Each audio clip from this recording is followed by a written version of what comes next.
On a vu ton court-métrage La Sole entre l'eau et le sable et donc on avait quelques questions à te poser.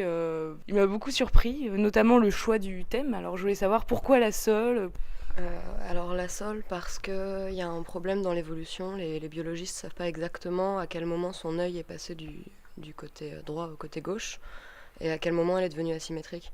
Et donc comme il y avait une énigme là-dessous, je me suis dit que c'était quelque chose d'intéressant et qu'il fallait essayer de résoudre ce problème de l'évolution. Et j'ai toujours pas résolu d'ailleurs ce truc parce qu'en fait, y a pas mal de biologistes qui savent pas non plus en fait. Donc ça reste un mystère. C'est vraiment quelque chose qui te préoccupait, c'est pour ça que tu as des idées, c'était oui la base du sujet. Ouais, et aussi parce que à la base, quelqu'un m'avait dit, mais se rappelait plus de la réponse, mais m'avait dit que elle avait appris à la fac de bio que c'était la preuve de l'inexistence de Dieu. Et ensuite, en cherchant sur YouTube, j'ai vu que c'était aussi la preuve que Dieu existait, parce que si c'est si parfait et si asymétrique, ça peut pas s'être créé de génération en génération. Forcément, il faut qu'il y ait quelque chose de supérieur à nous qui l'ait créé. Donc comme c'était à peu près la preuve de tout et son contraire, je me suis dit que c'était quelque chose d'intéressant à essayer de résoudre, de creuser un peu. Et pourquoi avoir décidé de le raconter sous la forme d'un conte? C'est un peu raconté comme une fable, moi j'ai trouvé. C'est mélanger un petit peu le scientifique et l'onirique un peu. Enfin, c'est vrai que moi j'ai trouvé que c'était un mélange des genres intéressant. Le pastiche d'histoire, d'aventure, c'était pour camoufler l'histoire avec ma grand-mère. Et parce que je voulais pas spécialement montrer ma grand-mère en disant qu'elle était géniale. Et donc voilà, la Sole était à la fois une bonne excuse pour singer le documentaire de biologie et l'aventure sous-marine dans le salon de ma grand-mère, plein de poussière. Je trouvais ça bien aussi de dire... parce qu'en même temps, les scientifiques ont cette manière de parler souvent dans la vulgarisation scientifique. Cette manière de dire allez viens, on va au plus profond de notre cerveau, et je trouve ça drôle en fait.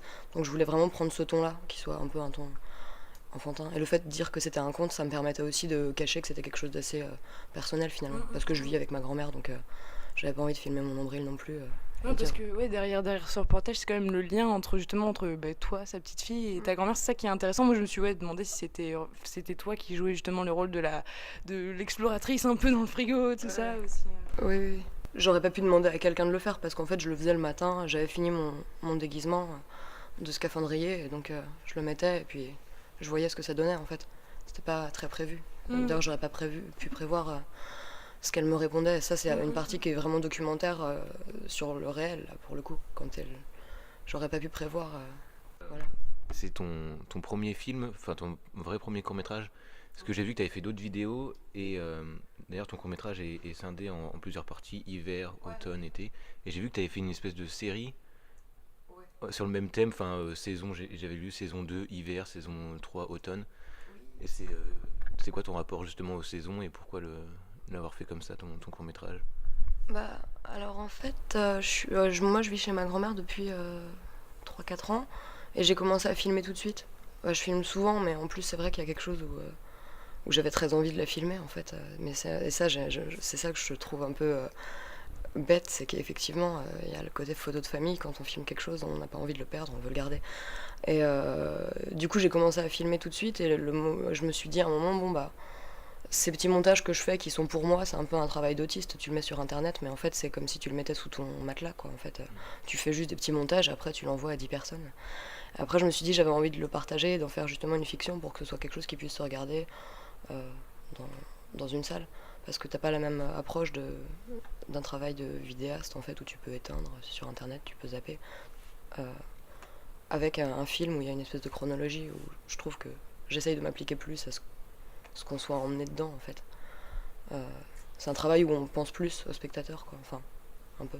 Et du coup voilà le rapport. Par contre le rapport aux saisons, je sais pas, ça doit être un truc. J'ai pas réfléchi par rapport à moi, mais par rapport à ma grand-mère, il y a un truc avec au niveau du temps où elle regarde les saisons par sa fenêtre, mais avec des constats hyper. Elle sort pas beaucoup, mais donc c'est le printemps, donc ah, les pigeons s'accouplent. C'est l'hiver, les feuilles tombent, et des trucs hyper simples comme ça, et que j'aime bien, hyper contemplatif. C'est quelque chose que tu avais envie de faire et qui s'est traduit par ça en fait. Ça t'a donné l'occasion de rendre hommage à ta grand-mère et de pouvoir en parler. En fait, si, à la base, je voulais vraiment faire quelque chose avec elle, mais je voulais Si, justement, après, je me suis trouvé cette excuse, en fait, pour ne pas en parler directement, parce que d'une manière générale, j'aime pas trop parler de quelqu'un, en fait. Bon, c'est peut-être un problème mental aussi, où du coup, tu vas utiliser plein de mots sans trouver le mot exact, mais oui, moi, le fait de pointer du doigt quelqu'un en disant, tiens, regarde, quoi que ce soit, bon, là, en plus, c'était un peu insupportable, parce que c'était ma grand-mère, et je voyais pas l'intérêt non plus. Parce que c'est tellement personnel que, bon, voilà, enfin, si, il y a des gens qui écrivent des tas de bouquins sur leur grand-mère, mais ils racontent d'autres choses aussi, de toute façon.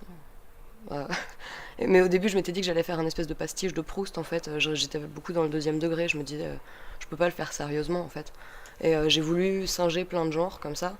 Donc, biologie, aventure, journal intime aussi. Et ensuite, il y a un moment où je me suis dit que c'était pas grave et je pouvais assumer aussi parce que, en fait, de toute façon, ça se voyait pas tant que ça. Et qu'en plus, dans le fond, l'ironie, je trouve que c'est quelque chose qui est un peu ennuyeux, en fait. Qui est assez froid et distant. Enfin, ça peut être snob, en fait. L'ironie, c'est un peu un petit coup de coude entre gens bien. Je me suis dit qu'il fallait que j'assume aussi d'être un peu sentimentale. Et oui, bon, c'est ma grand-mère. C'est pas grave. Tout le monde aime sa grand-mère. Donc ça, ouais, assumer les bons sentiments, en tout cas, c'est un truc que j'ai fini par trouver. Et est-ce qu'elle l'a vu ce documentaire justement? Mais elle le trouve trop long. Elle regarde le début, elle s'ennuie parce qu'on la voit pas. Et une fois qu'on la voit, elle se trouve marrante, mais du coup, elle suit plus l'histoire parce qu'elle se regarde elle. Donc en soi. Mais ça, c'est bien. J'aime bien, en fait, ça, c'est drôle. Quand j'ai eu des prix ou des trucs comme ça, je lui disais, et puis elle s'en fout, elle trouve ça moche. C'est hyper drôle, quoi. C'est vraiment trop. Ça, c'est. Ah ouais, mais c'est vachement bien parce que ça te donne vachement de recul, en fait, sur les choses. Mais La réalisation, parce qu'il y a quand même une grosse part d'animation dedans. Donc c'est vrai qu'il y a un contraste entre les prises réelles avec ta grand-mère, où là c'est plus de l'improvisation, et puis l'animation qui est quand même assez calculée, où là t'as dû y passer un temps assez phénoménal, non, sur toutes ces scènes à chaque fois. en fait. Ouais, l'animation, c'est un temps qui est assez long. Moi, je l'aimais bien parce que justement, ça m'a permis de comprendre des choses de ma grand-mère parce que c'est c'est très contemplatif en fait. Enfin, surtout moi, j'ai animé le soleil, quoi, carrément. Donc, en fait, t'as rien à faire, t'as juste à attendre que le soleil bouge, que la lumière du soleil bouge sur le sol, quoi. J'ai fait ça 2 fois dans le truc. Donc, là, t'as vraiment rien à faire à part. Je pense qu'il y a des déclencheurs pour déclencher l'appareil photo tout seul, mais moi, je le faisais à la main. Et il y a un moment où, du coup, je suis exactement dans la situation de ma grand-mère qui regarde les pigeons qui s'accouplent sur la gouttière. Et c'est très long, quoi. Mais ça donne quelque chose d'assez agréable parce que comme je suis plutôt toujours en train de me dépêcher, c'est ce qu'il y a d'apaisant chez ma grand-mère. C'est qu'en fait, moi j'arrive, je suis hyper stressée, puis elle me casse, elle me dit quand est-ce qu'on mange. Mais par contre, pour les animations, au début, en fait, j'avais fait plein de ratés. Des animations très vite fait, assez ratées. Et je me suis dit qu'il fallait que je m'applique en fait, que oui ma grand-mère est super mais il faut que même ce que je fais moi, je m'applique à les faire bien. Et du coup ça prend du temps mais après, il y en a une que j'ai fait, que j'ai commencé à midi, j'avais pas prévu en fait. L'animation ce qui est ennuyeux c'est que tu dois prévoir à l'avance et tu inventes une histoire, tu fais un storyboard et ensuite tu peux presque prévoir ok je vais le faire en 1 an, mais 5 minutes et je trouve ça stressant de passer autant de temps. Et là en fait moi j'avais pas prévu quoi, donc je suis pas vraiment animatrice au sens où je me disais tiens je veux qu'il se passe ça, j'ai ma sole qui est un espèce d'ovale de gélatine, je veux qu'elle fonde, donc je vais attendre qu'elle fonde et puis je vais faire bouger des trucs dessus quoi en fait, mais c'était vraiment des expériences à chaque fois, c'était pas. Enfin, je prévoyais pas ce que j'allais faire, mais il y en a une que j'ai fait comme ça de midi à midi le lendemain en fait, et il y a un moment où t'es dans un état assez bizarre qui est chouette en fait, où tu fais les choses de manière assez mécanique et puis tu regardes en fait à 4h du matin, tiens, il y a un reflet sur le mur derrière. Tu prends le temps d'observer les choses et puis forcément l'animation c'est quand même beaucoup de patience.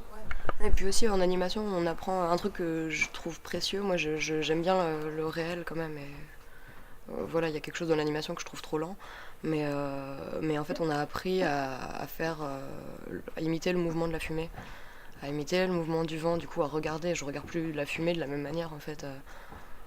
Et le camouflage de la sole, ça se voit pas tant que ça dans mon truc parce que mon déguisement n'est pas très convaincant, mais le déguisement le camouflage de la sole, il est hyper beau quand tu regardes les chromatophores là en fait à la base ça partait d'un vrai émerveillement et je crois que ça quand t'as fait de l'animation tu y es assez sensible, tu regardes tous les mouvements des gens, on a fait du mime aussi et enfin ça pour juste l'étude du mouvement, l'animation c'est hyper joli parce qu'après tu regardes plus les choses de la même manière en fait. Quelle formation tu as suivi J'ai fait un BTS de communication visuelle, c'était du graphisme. Et ensuite, et puis de l'édition aussi, mise en page, ça j'aimais bien. Puis j'ai fait animation. Je suis entrée en équivalence aux arts décoratifs. Et voilà, et puis je suis sortie il y a 1 an, du coup, 1 an et demi. Ouais, et puis maintenant je fais un peu du documentaire, donc je fais toujours quelque chose d'un peu à côté en fait. Non, et puis je vois en fait, dans le fond, c'est vrai que je sais pas si si j'avais fait une école de documentaire, je crois que j'aurais pas eu forcément envie de faire du documentaire aussi, donc c'est très bien. Et qu'est-ce que tu as pensé quand tu as appris que ton court-métrage était nominé et qu'il a reçu 2 prix au Festival de Clermont-Ferrand? Ça t'a fait plaisir que d'autres personnes puissent se retrouver dans ce court-métrage? Ouais, oui, parce que je me rendais pas du tout compte. Justement, en fait, comme j'avais fait tout ce travail de camouflage, mais que j'avais toujours, moi en fait, j'avais toujours un peu l'impression que par rapport aux vidéos que tu as vues sur internet, où en fait, c'est des espèces de petits. Enfin, des non-histoires que je trouve pas très partageables. euh, Enfin, ça dépend lesquels, quoi, mais c'est vraiment des trucs pas réfléchis, où je pense pas du tout aux spectateurs, en fait, dans ces trucs-là. Je trouve qu'il y a une sorte de responsabilité quand tu fais un film, même si c'est un court-métrage, où tu as quand même quelqu'un qui est dans une salle, et qu'il peut pas s'enfuir, en fait. Bah non, rarement les gens sortent de la salle. Mais quand, bah justement, dans le cas du documentaire, je m'applique moins pour moi, au sens où j'essaye, enfin, pour moi-même, il faut que je m'applique à bien montrer la personne que j'ai filmée, en fait. À surtout pas... La trahir. Bah oui, après forcément t'en fais un personnage, tu pourras jamais montrer toutes les facettes d'une personne dans un documentaire, mais et puis en plus même pour le spectateur, parfois là j'ai fait un truc avec mes élèves et pour le spectateur c'est bien que je caricature un peu les gens. Et je leur ai demandé de jouer des rôles aussi d'ailleurs parce que ça te permet ensuite de dire c'est pas complètement naturel, c'est entre les deux. Donc non, cette personne que je vous montre pas ce qu'elle est. euh, Ce documentaire, c'est sur ta classe, sur tes élèves? Bah en fait, c'était pendant les élections présidentielles l'an dernier. Et il se trouve que toujours par hasard, c'est bien, les choses arrivent bien par hasard. Mais en fait, enfin non, j'ai profité du fait qu'ils avaient un exercice à faire. Là, c'est récent, au brevet maintenant, en 3e, tu dois passer un oral d'histoire des arts.